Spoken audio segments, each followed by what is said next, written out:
അമേരിക്കയിലോ യൂറോപ്പിലോ ഉള്ളവരെക്കാൾ വലിയൊരു സാമ്പത്തിക നേട്ടം നമ്മുടെ ഗൾഫിലുള്ള സാധാരണ മലയാളി പ്രവാസിക്കുണ്ടെന്ന് പറഞ്ഞാൽ എത്ര പേർ വിശ്വസിക്കും? എന്നാൽ ഈ പറഞ്ഞത് സത്യമാണ്. ഒരു രൂപ പോലും നികുതി കൊടുക്കാതെ സമ്പാദിക്കുന്ന മുഴുവൻ തുകയും ദിർഹത്തിൽ തന്നെ നാട്ടിലെ ബാങ്കുകളിൽ നിക്ഷേപിക്കാനും എളുപ്പത്തിൽ അതിൽ നിന്ന് മികച്ച ലാഭമുണ്ടാക്കാനും ഗൾഫ് പ്രവാസികൾക്ക് സാധിക്കും. എന്നാൽ ഇതേ നിക്ഷേപം അമേരിക്കയിലുള്ള ഒരു NRI ചെയ്താൽ അവിടെ വലിയൊരു തുക നികുതി നൽകേണ്ടി വരും. ഇത് നമ്മൾ പലപ്പോഴും ശ്രദ്ധിക്കാതെ പോകുന്ന ഒരു പ്രധാന കാര്യം കൂടിയാണിത്. അതിനാൽ പ്രവാസികളുടെ പണം സുരക്ഷിതമായി വളർത്താൻ സഹായിക്കുന്ന FCNRB അതായത് foreign currency non resident bank അക്കൗണ്ടുകളെ കുറിച്ചാണ് ഇന്ന് നമ്മൾ സംസാരിക്കാൻ പോകുന്നതും. പലരും വിചാരിക്കുന്നത് വിദേശത്ത് എവിടെ പോയാലും സമ്പാദ്യം നാട്ടിലേക്ക് അയച്ച് സാധാരണ ഫിക്സഡ് ഡെപ്പോസിറ്റ് ഇട്ടാൽ എല്ലാം ഓക്കെ ആണെന്നാണ്.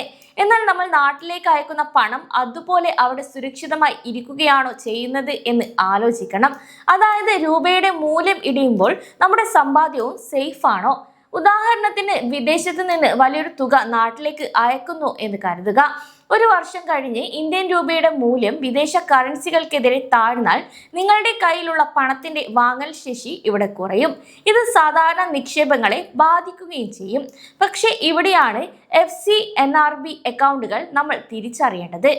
ഈ ഒരു അക്കൗണ്ടുകളിൽ നിങ്ങൾക്ക് US ഡോളർ, യൂറോ, പൗണ്ട് തുടങ്ങിയ വിദേശ കറൻസികളിൽ തന്നെ പണം നിക്ഷേപിക്കാം. അതുകൊണ്ട് കറൻസി മൂല്യത്തിൽ വരുന്ന വലിയ മാറ്റങ്ങൾ നിക്ഷേപത്തെ ഒട്ടും ബാധിക്കില്ല. ഇനി ഇതിന്റെ സാമ്പത്തിക ശാസ്ത്രം കൂടെ ഒന്ന് നോക്കണം. കാരണം ഇത് ചെറിയൊരു കാര്യമല്ല. US ഫെഡ് ഒരു ഓവർഹെഡ് ടാങ്ക് പോലെയാണ് ഇവിടെ പ്രവർത്തിക്കുന്നത്. അതിനാൽ നമ്മുടെ നാട്ടിലെ ഓരോ ടാപ്പിലും ഇതൊരു പ്രഷറായി മാറും. അതായത് ആഗോള വിപണിയിൽ ഡോളറിന്റെ മൂല്യം കുറയുമ്പോൾ നമ്മൾ നാട്ടിലെ പലിശ നിരക്കുകളും അതിനനുസരിച്ച് മാറും. കൂടാതെ FCNRB അക്കൗണ്ടുകളിൽ നിന്ന് ലഭിക്കുന്ന പലിശയ്ക്കും ഇന്ത്യയിൽ പൂർണ്ണമായും നികുതി ഇളവുകളുണ്ട്. ഇവിടെയാണ് ഗൾഫ് പ്രവാസികൾക്ക് വലിയൊരു വിജയവും കാണുന്നത്. UAE ഉൾപ്പെടെയുള്ള ഗൾഫ് രാജ്യങ്ങളിൽ വ്യക്തിഗത നിക്ഷേപങ്ങൾക്ക് ഇൻകം ടാക്സ് ഇല്ലാത്തതിനാൽ പ്രവാസികൾക്ക് ഈ ഒരു പലിശ വരുമാനം 100% വരെ ടാക്സ് ഫ്രീ ആയി സ്വന്തമാക്കാം. എന്നാൽ അമേരിക്കയോ യൂറോപ്പോ പോലുള്ള രാജ്യങ്ങളിലുള്ള പ്രവാസികളുടെ അവസ്ഥ ഇതല്ല. ആ രാജ്യങ്ങളിലെ സാമ്പത്തിക നിയമങ്ങൾ വ്യത്യസ്തമാണ്. അതുകൊണ്ട് തന്നെ ഇന്ത്യയിൽ ടാക്സ് ഫ്രീ ആണെങ്കിലും അമേരിക്കയിലെ IRS നിയമപ്രകാരം അവർ വലിയൊരു തുക ടാക്സായി അടയ്ക്കേണ്ടി വരും. ഈ ഒരു തുക നിക്ഷേപിച്ചാലും അമേരിക്കൻ പ്രവാസിയേക്കാൾ വലിയൊരു ലാഭം മാസാവസാനം കയ്യിൽ കിട്ടുന്നത് ദുബായിലോ മറ്റ് ഗൾഫ് നാടുകളിലോ ഉള്ള സാധാരണ പ്രവാസികൾക്കാണ് എന്ന് തന്നെ നമുക്ക് ഉറപ്പിച്ചു പറയാനും സാധിക്കും. നിലവിൽ ഇന്ത്യൻ ബാങ്കുകൾ ഈ ഒരു FCNRB ഡെപ്പോസിറ്റുകൾക്ക് നൽകുന്ന പലിശ എത്രയാണ് എന്നും അറിയാം. ബാങ്കുകളുടെ ഔദ്യോഗിക വിവരങ്ങൾ അനുസരിച്ച് FCNRB പലിശ നിരക്കുകൾ 5% മുതൽ 7% വരെയാണ്. എന്നാൽ ഈ ഒരു പലിശ നിരക്ക് വിദേശ കറൻസിയിലാണ് ലഭിക്കുന്നത് എന്നത് നമ്മൾ ഒരിക്കലും മറക്കരുത്. ഇതിൽ കറൻസി റിസ്ക് ഇല്ല. കൂടാതെ ഓഹരി വിപണിയിലെ റിസ്കുകൾ എടുക്കാൻ ഒട്ടും താല്പര്യമില്ലാത്തവർക്കും നാട്ടിലേക്ക് വലിയ തുകകൾ അയക്കാൻ പ്ലാൻ ചെയ്യുന്നവർക്കും വിദേശ കറൻസിയിൽ തന്നെ പണം സുരക്ഷിതമായി നിക്ഷേപിക്കുകയും ചെയ്യാം. സാധാരണക്കാരായ ഒരു പ്രവാസി മലയാളിക്ക് ഇത് വലിയൊരു ആശ്വാസമാണ് നൽകുന്നത്.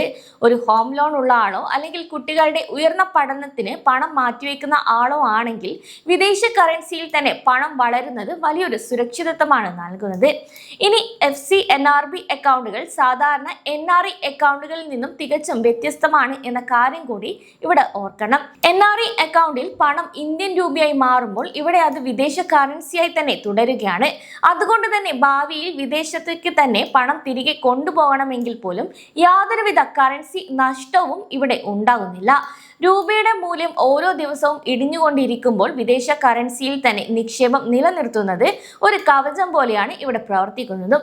അതായത് വിപണിയിൽ വലിയൊരു തകർച്ച ഉണ്ടായാൽ പോലും നിക്ഷേപം ഡോളറിലോ പൗണ്ടിലോ ആയതുകൊണ്ട് ഇത് സുരക്ഷിതമായിരിക്കും. എന്നാൽ ഇതിലൊരു പ്രധാന കാര്യം കൂടിയുണ്ട്. FCNRB അക്കൗണ്ടുകൾ സാധാരണയായി 1 വർഷം മുതൽ 5 വർഷത്തേക്കാണ് തുടങ്ങാൻ സാധിക്കുക. അതിനാൽ കാലാവധി തികയുന്നതിന് മുൻപ് പണം പിൻവലിച്ചാൽ ചിലപ്പോൾ പലിശ ലഭിക്കില്ല. ഒപ്പം തന്നെ ബാങ്കുകൾ ചെറിയൊരു ഒരു പിഴ ഈടാക്കാനും ഇവിടെ സാധ്യതയുണ്ട്. അതിനാൽ ഇനി ദീർഘകാലത്തേക്ക് മാറ്റിവെക്കാൻ സാധിക്കുന്ന പണം മാത്രമേ ഇതിനായി ഉപയോഗിക്കാവൂ എന്ന കാര്യം കൂടെ ഇവിടെ ഓർക്കണം. ഇനി സാധാരണ NRI അക്കൗണ്ടുകളിൽ പലിശ നിരക്കുകൾ രൂപയുടെ മൂല്യത്തകർച്ചയുമായി നേരിട്ട് ബന്ധപ്പെട്ടിരിക്കുകയാണെങ്കിൽ ഇവിടെ വിദേശ കറൻസിയിൽ തന്നെ പലിശ കണക്കാക്കുന്നത് കൊണ്ട് നിങ്ങളുടെ വരുമാനവും എപ്പോഴും സുരക്ഷിതമായിരിക്കും. അതായത് ഒരു IT കമ്പനിയിൽ ജോലി ചെയ്യുന്ന ആളോ അല്ലെങ്കിൽ ചെറിയൊരു വ്യാപാരം നടത്തുന്ന ആളോ ആണെങ്കിൽ ഭാവി ആവശ്യങ്ങൾക്കായി ഒരു തുക മാറ്റിവെക്കുമ്പോൾ അവർക്ക് ഏറ്റവും നല്ല ഓപ്ഷൻ കൂടിയാണിത്. പലരും എപ്പോഴും ചോദിക്കാറുണ്ട് ഇതിൽ എന്തെങ്കിലും വലിയ റിസ്കുകൾ ഉണ്ടോ എന്ന്. എന്നാൽ സത്യം പറഞ്ഞാൽ ബാങ്ക് നിക്ഷേപങ്ങൾ ആയതുകൊണ്ട് തന്നെ റിസ്ക് ഇല്ല എന്ന് തന്നെ പറയാം. കാരണം ഭാരതീയ റിസർവ് ബാങ്കിന്റെ കൃത്യമായ മേൽനോട്ടത്തിലാണ് ഇത്തരം അക്കൗണ്ടുകൾ പ്രവർത്തിക്കുന്നത്. അതുകൊണ്ട് സുരക്ഷിതത്വത്തിന്റെ കാര്യത്തിൽ വലിയ ആശങ്കകൾ ഒന്നും തന്നെ ഇവിടെ വേണ്ട. ഇനി ആഗോള സാമ്പത്തിക രംഗം എപ്പോഴും വലിയ മാറ്റങ്ങൾ കാണാം. അതുകൊണ്ട് നമ്മുടെ സമ്പാദ്യവും സുരക്ഷിതമായ ഇടങ്ങളിൽ ആയിരിക്കണം എന്നതും ഓർക്കണം. ഇനി വരും ദിവസങ്ങളിൽ RBIയുടെയും US ഫെഡിന്റെയും തീരുമാനങ്ങൾ ഈ ഒരു പലിശ നിരക്കുകളെ നേരിട്ട് ബാധിച്ചേക്കാനും സാധ്യതയുണ്ട്. അതിനാൽ നമ്മുടെ നാട്ടിലെ സാധാരണക്കാരായ പ്രവാസികൾ, പ്രത്യേകിച്ച് ചെറുകിട ബിസിനസ് നടത്തുന്നവരോ അല്ലെങ്കിൽ തൊഴിലാളികളോ ഇത്തരം കാര്യങ്ങൾ കൃത്യമായി പഠിക്കേണ്ടതും അത്യാവശ്യമാണ്. ഇനി വലിയ റിസ്കുകൾ ഇല്ലാതെ പണം സുരക്ഷിതമായി സൂക്ഷിക്കാൻ ആഗ്രഹിക്കുന്നവർക്ക് ഇതൊരു മികച്ച അവസരം കൂടിയാണ് നൽകുന്നത്. കൂടാതെ കൂടുതൽ പഠനങ്ങൾ നടത്തിയ ശേഷം മാത്രം തീരുമാനങ്ങൾ എടുക്കുക. ഒരു ഫിനാൻഷ്യൽ അഡ്വൈസറുമായി ചർച്ച നടത്തുന്നതും നല്ലതായിരിക്കും.